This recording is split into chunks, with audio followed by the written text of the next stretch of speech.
बेटा बना बहू। राधा, जैसा नाम वैसा व्यवहार, मन से सीधी और बातों से भोली। सौतेली माँ ने बहुत बुरा व्यवहार किया, लेकिन पति। माँ, क्यों तुम राधा को हमेशा बोलती रहती हो? मैं साफ साफ कह देता हूँ, अगर इस घर में किसी ने राधा को कुछ भी कहा तो मैं घर छोड़ दूंगा। अरे वाह बेटा वाह, यही दिन दिखाने के लिए तुझे इतना बड़ा किया। सोचा बहू आएगी तो आराम करूंगी, लेकिन बेटा है कि जोरू का गुलाम। अब क्या कहें। माँ, जो सोचना है सोचो, मुझे फर्क नहीं पड़ता। मैंने कोई लव मैरिज नहीं की है।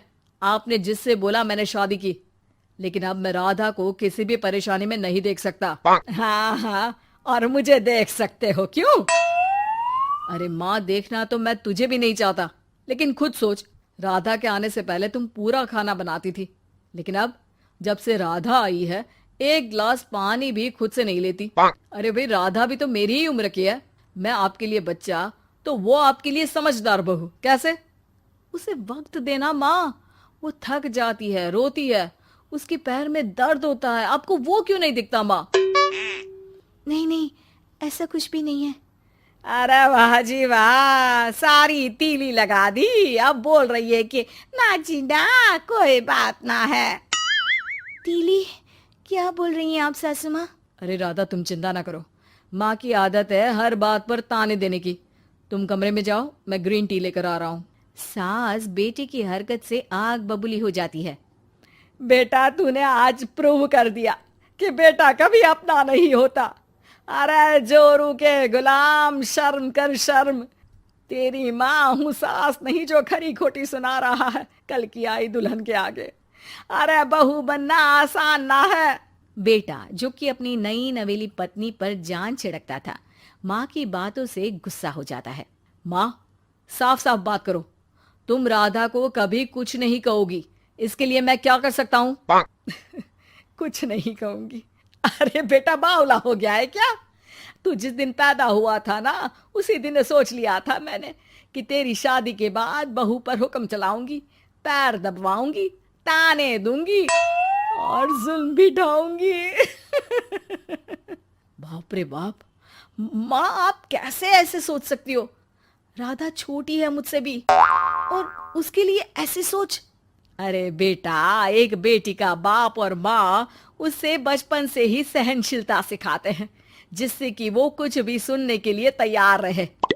वो जैसे ईंट होती है ना, शुरू में जितना पकाओगे आगे जाकर उतनी ही मजबूत बनेगी और बुलंद इमारत बनाएगी, समझे? देखो माँ, मैं कोई मजदूर तो हूं नहीं, इंजीनियर हूं, वो भी बड़ी कंपनी में। चलो, लॉकडाउन के कारण मैं घर से काम कर रहा हूं, तो आज से मुझे ही अपनी बहू समझो, लेकिन राधा को कुछ भी कहने की जरूरत नहीं है।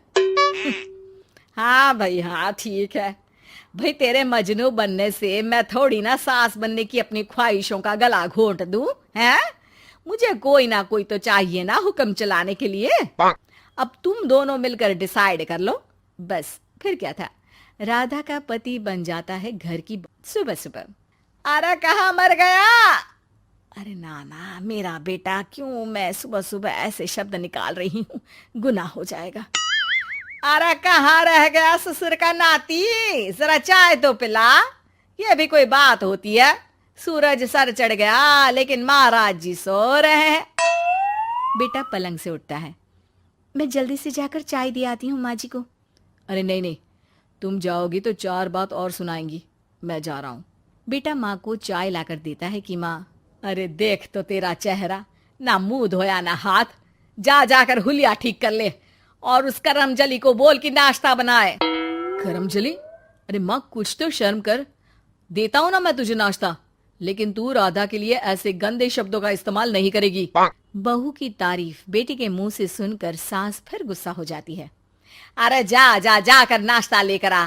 और हाँ, 15 मिनट में मैं नहा कर निकल रही हूँ। नाश्ता ना आया तो खाल उधेड़ दूंगी। फिर मन ही मन सोचती है, नहीं नहीं, ये तो मेरा ही बेटा है, खाल उखड़े उसके दुश्मन की। अब मतलब तेरी राधा की खाल, समझा ना? अरे यार, ये सब क्या है? नेचर की कॉल भी आ रही है और 15 मिनट में नाश्ता। भगवान, कैसी मुश्किल जिंदगी बनाई है आपने औरतों की। बेचारी कैसे जिएंगी। बेचारा बेटा किचन में जाता है जहाँ राधा आलू पूठी बनाकर उसका इंतजार कर रही होती है। आप मेरे लिए इतना कर रहे हैं तो क्या मैं आपके लिए इतना भी नहीं कर सकती? ये लीजिए, नाश्ता बना दिया है, दे आइए माँ जी को। अरे थैंक्स राधा, माँ नहाने गई है, मैं बस अभी आया। ये नाश्ता यहीं रख दो, मैं आकर दे दूंगा माँ को। थोड़ी देर में माँ की आवाज आती है। अरे कहाँ रह गए? 15 मिनट हो गई, नाश्ता कहाँ है? बेटा हाथ में वही आलू पूठी वाली थाली लेकर खड़ा हो जाता है माँ के सामने। ये रहा नाश्ता, लो खाओ। माँ थोड़ा सा खाना खाती है और फिर छी छी, ठंडा खाना यही सिखाया है तेरी माँ ने? फिर थोड़ा सोचकर रुक जाती है। इसकी माँ तो मैं ही हूँ, खुद पर ही सवाल कर रही हूँ मैं। नाची ना। अरे बेटा, नाश्ता गर्मा गर्म अच्छा लगता है, खास करके पूड़ियाँ। पूड़ी तो छन से छने और टन से प्लेट में आ जाए। देखा माँ, जो बातें आप राधा को सुनाती हो वो अपने बेटे को सुनाने में कितना दुख होता है। तो जैसे आप मुझे सोचती हो वैसा ही राधा को भी समझा करो ना। अरे जितने लाड प्यार से आपने मुझे बड़ा किया, क्या उसकी माँ ने नहीं किया? हाँ हाँ पता है, उपदेश मत दे। लड़की का काम ही क्या होता है? खाना बनाना। और खाना बनाने में कौन सा बड़ा काम है? फिर सारा दिन घर में पलंग ही तो तोड़ना है। अब तू बता, तू अपने से तुलना कैसे कर सकता है उसकी? कर सकता हूँ माँ। मैं अगर बहू की बेटे से तुलना करने में आ गया ना, तो तुझे समझ में आएगा कि बहू की जिम्मेदारी भी कम नहीं होती। मेरा दोस्त है ना राम, जानती हो ना? हाँ हाँ, क्यों नहीं जानूंगी। उसकी बीवी और माँ में नहीं बनती। बीवी ये मोटे मोटे ताने सास को देती है और सास उसे। हाँ हाँ तो फिर क्या, घर ठीक से चल नहीं पा रहा था। सास कहती बहू काम सारा करे, बहू का कहना था कि सास मदद करे। ऐसे में बेचारा न लंच लाता और ना ठीक से खा कर आता। नतीजा, बीमार रहने लगा। ऑफिस की नौकरी गई, खर्चा खाना सब बंद। कर लो अब सास बहू की लड़ाई।